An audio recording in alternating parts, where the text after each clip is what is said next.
Hello दोस्तों, आप देख रहे हैं टैट्स गुरु चैनल को। अगर आप नए आए हैं इस चैनल पर तो आप जो है सब्सक्राइब जरूर करें और साथ में बेल आइकन को दबा दें, जिससे कि आपको जो है रेगुलर अपडेशन मिलती रहे। दोस्तों, आज मैं 10 मोस्ट इंपॉर्टेंट क्वेश्चन लेकर आया हूं from the chapter of socialization. ठीक है, सीटेट 2020 की यहाँ पे प्रिपरेशन हो रही है। आई नो दैट कि सीटेट का एग्ज़ाम पोस्टपोन हो चुका है, लेकिन याद रखना दोस्तों, पोस्टपोन हुआ है, कैंसिल नहीं हुआ है। ठीक है, अगर 5 जुलाई को सीटेट का एग्ज़ाम नहीं हुआ है तो हो सकता है 5 अगस्त को हो जाए, 5 सितंबर को हो जाए। तो हमेशा आपको ये चीज़ याद रखनी है कि एग्ज़ाम पोस्टपोन हुआ है, कैंसिल नहीं हुआ है। आपकी तैयारी हमेशा ऐसे ही चलती रहेगी। ठीक है, 2-3% बच्चे जो हैं वो अपनी तैयारी को कंटिन्यू रखते हैं, तो वही जो है सिलेक्शन लेके चलते हैं। ठीक है, आप जो है सीटेट की तैयारी के पीछे मत चलो। आप जो है KVSD SSSB का सपने देखो कि वहाँ पर आपको जो है सिलेक्शन बनाना है, टीचर वैकेंसी आपको गेट करनी है, टीचिंग वैकेंसी आपको गेट करनी है। ठीक है, तो ये सारी चीज़ें जो हैं वो उन्हीं बच्चों के हाथ में आती हैं जो अपनी तैयारी को कभी भी ब्रेक नहीं होने देते हैं, डिसकंटिन्यू नहीं होने देते हैं। तो दोस्तों, आज का जो वीडियो सेशन है बहुत ही इंपॉर्टेंट होने वाला है और टैट्स ग्रुप पे कभी भी कोई चीज़ें पोस्टपोन नहीं होगी। आप लोगों के लिए हमेशा जो है डेली वीडियो सेशन आते रहेंगे। ठीक है दोस्तों, आज स्टार्ट करते हैं। पहला क्वेश्चन लेके चलते हैं। The most intense and crucial socialization take place. ठीक है, यानी कि मोस्ट इंटेंस और क्रूशियल सोशलाइजेशन के बारे में बात कर रहा है, वो कौन सी अवधि में टेक प्लेस करता है। ठीक है, तो देखो दोस्तों, यहाँ पे एक ही अवधि आपको बार बार नजर आती है, वो है एडोलेसेंस।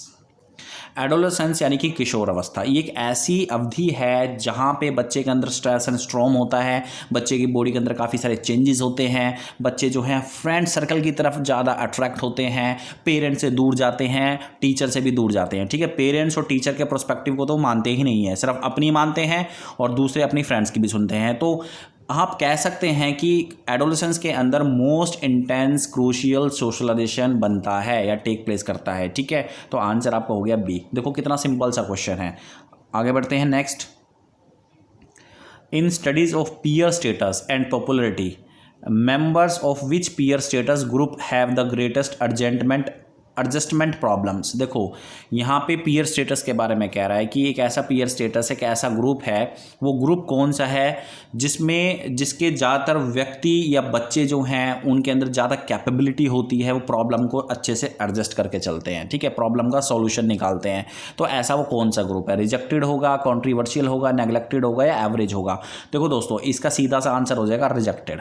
ठीक है, क्योंकि अगर देखो कम्युनिटी के अंदर आप समाज में किसी ग्रुप को अगर रिजेक्ट करते हो तो वो बंदे ऐसे होते हैं जो आगे बढ़ के मेहनत करते हैं और कुछ ना कुछ चीज़ें फाइंड आउट करने की कोशिश करते हैं। ठीक है, और हमारे पास पास्ट में भी ऐसे बहुत सारे एग्जाम्पल हैं जिनको रिजेक्ट किया गया, लेकिन वो बड़े होकर बहुत ही महान साइंटिस्ट बने हैं, एक्टर बने हैं, ठीक है, प्लेयर बने हैं। तो जो रिजेक्शन होता है, ये जो रिजेक्शन होता है, एक बार अगर किसी आदमी को फेस करना पड़ जाए तो वो इंसान अपने ऊपर ले जाता है उस चीज़ को और फिर वो मेहनत करता है पर क्योंकि कम्युनिटी से तो वो रिजेक्ट हो ही गया ना। तो आप जो है वो सारी चीज़ों को कैच करेगा और अच्छे से मेहनत करने की कोशिश करेगा और जितनी भी प्रॉब्लम्स उसके सामने आएगी सबको वो अच्छे से एडजस्ट करने की कोशिश करेगा। ठीक है, तो rejection is the answer, rejected is the answer, option number A is the right answer। ठीक है, नेक्स्ट क्वेश्चन की बात करते हैं। Television viewing is related to. देखो, जो बच्चे टेलीविज़न देखते हैं, जब हम टेलीविज़न देखते हैं तो बेसिकली ये किन किन चीज़ों से रिलेटेड है, किन किन चीज़ों से संबंधित है। पहला ऑप्शन देख लेते हैं, increased aggressive behaviour when the television content is violent. बिल्कुल सही बात है। जब टेलीविज़न के अंदर कोई प्रोग्राम के अंदर कोई लड़ाई का सीन आ रहा होता है, जैसे उदाहरण के तौर पे WWF का ही एग्जांपल ले लेते हैं। ठीक है, ये कोई प्रोग्राम आ रहा होता है तो बच्चे जो हैं उस लड़ाई को देखते हैं और बच्चे उस लड़ाई को आदर्श बना के वो जो वायलेंट बिहेवियर है उसको अपनाने की कोशिश करते हैं। ठीक है, तो ये बात बिल्कुल सत्य है, ट्रू है। ओबेसिटी, बिल्कुल सही बात है। ओबेसिटी का मतलब होता है मोटापा। ठीक है, तो बिल्कुल अगर आप सोफे पे पड़े पड़े टीवी देखोगे, बच्चे पड़े पड़े टीवी देखेंगे तो बेसिकली उनका मोटापा ही बढ़ेगा। बिल्कुल सही बात है। Increased pro social behaviour when the television content includes cooperative helpful models. बिल्कुल सही बात है। प्रो सोशल बिहेवियर को ये जो है एक्सटेंड करता है, कोऑपरेटिव हेल्पफुल मॉडल को एक्सटेंड करता है। बेसिकली अब ये देखो, ए ऑप्शन का बिल्कुल उल्टा है। आप टीवी पे कुछ चीज़ ऐसे देख रहे हो जो बिल्कुल कोऑपरेटिव है तो आप भी जो है वहाँ से उस आइडिया को लेने की कोशिश करोगे। ठीक है, टेलीविज़न जो है अगर आपको नेगेटिवली इफेक्ट करता है तो कहीं ना कहीं वो पॉजिटिव तरीके से भी इफेक्ट कर सकता है। ये बात भी बिल्कुल सही है। तो आंसर क्या हो जाएगा इसका? All of the above, D is the right answer. ठीक है, क्लियर, समझ में आ गया। नेक्स्ट चलते हैं। Success in developing values is mainly depended upon, ठीक है, जो सक्सेस होती है डेवलपिंग वैल्यू वो ज़्यादातर किस चीज़ पर डिपेंड करती है, गवर्नमेंट, सोसाइटी, फैमिली, टीचर। तो इसका देखो जो राइट आंसर है, क्योंकि हम पढ़ रहे हैं सोशलाइजेशन, हम क्या पढ़ रहे हैं, सोशलाइजेशन। तो सोशलाइजेशन देखो सबसे जो प्राइमरी जो एजेंसी होती है सोशलाइजेशन की वो होती है फैमिली। तो आपकी जो सक्सेस है, ठीक है, वैल्यूज़ को डेवलप करने की, वो फैमिली पे ज़्यादा डिपेंड करती है, क्योंकि फैमिली पे ही हमें ज़्यादा कल्चर सीखने को मिलता है। और जो पेरेंट्स होते हैं वो हमारे सबसे पहले टीचर होते हैं, जो हमें सोशलाइजेशन की वैल्यू को समझाते हैं अच्छे तरीके से, जो हमारे अंदर इमोशनल बिहेवियर को डालते हैं, बहुत सारी चीज़ें वो हमें सिखाते हैं। तो family is the primary agency, और family is also the primary agency. आप सभी को पता होगा, इतने दिनों से मैं आपको पढ़ा रहा हूँ, सोशलाइजेशन के अंदर फैमिली का जो स्थान है वो प्राइमरी है, बाकी जो स्कूल और नेबरहुड होता है वो सेकेंडरी लेवल आता है। सी इज द राइट आंसर, ठीक है, क्योंकि सबसे पहले फैमिली में ही हमारा समाजीकरण होता है। बात करते हैं इसके बाद एम्पैथी मीन्स, देखो एम्पैथी का मतलब होता है सहानुभूति, ठीक है। तो एम्पैथी का मतलब क्या है, टू शेयर और experience the feeling of another person, किसी दूसरे पर्सन की फीलिंग को शेयर करना। To put yourself in shoes of others, ठीक है, इसका मतलब है कि दूसरे के स्थान पे उस प्रॉब्लम को समझना, दूसरे के स्थान पे जाकर उस प्रॉब्लम को समझना, ठीक है।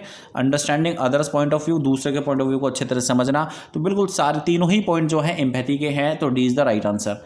क्लियर, ठीक है। नेक्स्ट बात करते हैं डिफिसिट्स इन एम्पैथेटिक कैपेसिटी में मेक बिहेवियर, जो आपका जो एम्पैथिक कैपेसिटी का जो बिहेवियर अगर वो डिक्रीज होता है तो बेसिकली वो क्या कर सकता है। मान लो आप जो है, देखो इससे पहले जो वाले क्वेश्चन में हमने एम्पैथी के बारे में पढ़ा कि भाई एम्पैथी क्या होती है, ठीक है। अब मान लो अगर एम्पैथी नहीं होगी तो फिर क्या हो सकता है, तो देखो इसका जो राइट आंसर है वो है एंटी सोशल।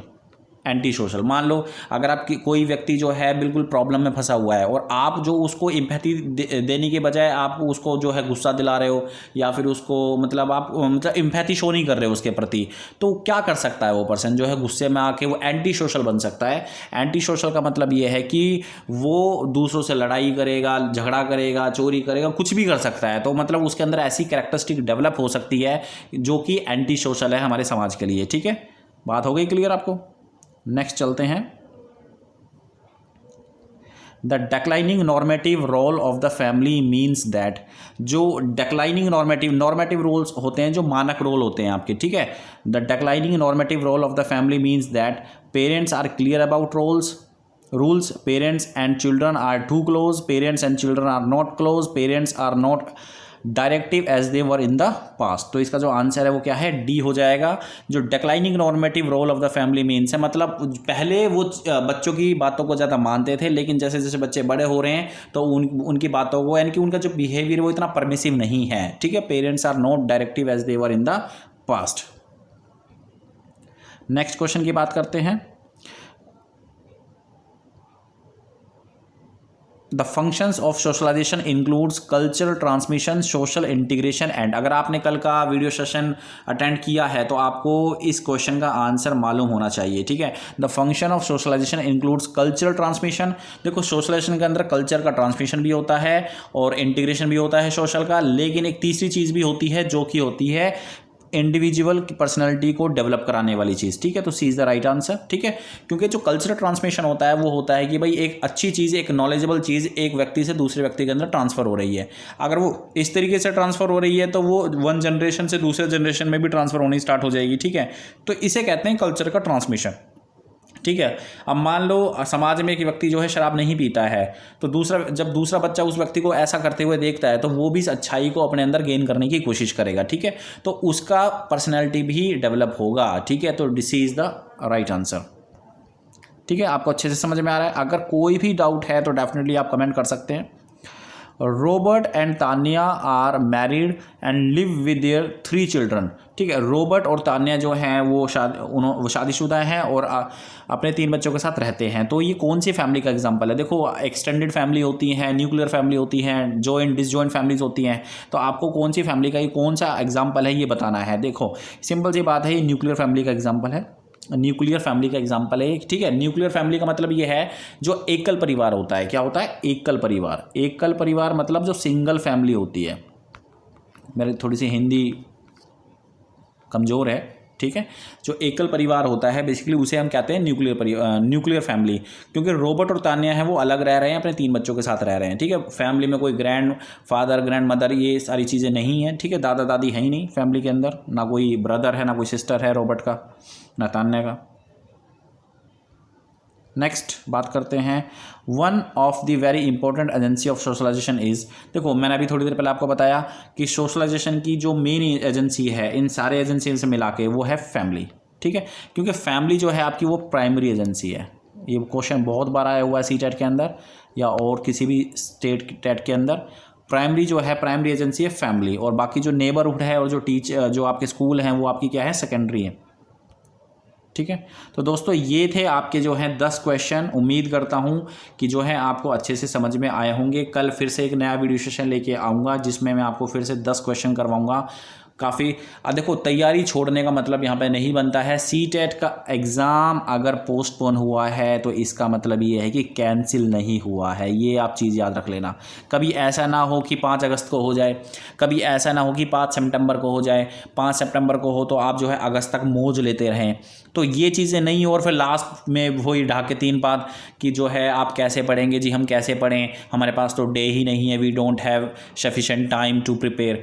तो ये सारी चीज़ें आप देख के चलना है। आप हर दिन अगर 30 मिनट, देखो एक वीडियो सेशन को भी अगर आप देख लोगे 10 क्वेश्चन में टाइम कितना लगता है, जैसे 10 मिनट 15 मिनट 20 मिनट, इससे ज़्यादा नहीं। आप जो है अपनी तैयारी को बिल्कुल कीप इट अप, जिसको कहते हैं ना keep good work always up, तो वो सारी चीज़ें आपको देख के चलनी है, ठीक है। आपके जितने भी सब्जेक्ट हैं सब देखो, ये पॉजिटिव चीज़ है कि जो अगर पोस्टपोन हुआ है एग्ज़ाम तो कुछ अच्छी बात यहाँ से निकलेगी। तो आपके पास और टाइम आ गया आपका। अगर आप की 100 नंबर की तैयारी हो रही थी तो इसको थोड़ा सा और एक्सटेंड करो, 120 तक लेके जाओ, 140 तक लेके जाओ। तो ये सारी चीज़ें जो हैं आप ही इस चीज़ को कर सकते हो, ठीक है। दोस्तों मिलते हैं नए वीडियो सेशन के अंदर, ठीक है, किसी नए टॉपिक के साथ। थैंक यू वेरी मच इस वीडियो को देखने के लिए, धन्यवाद।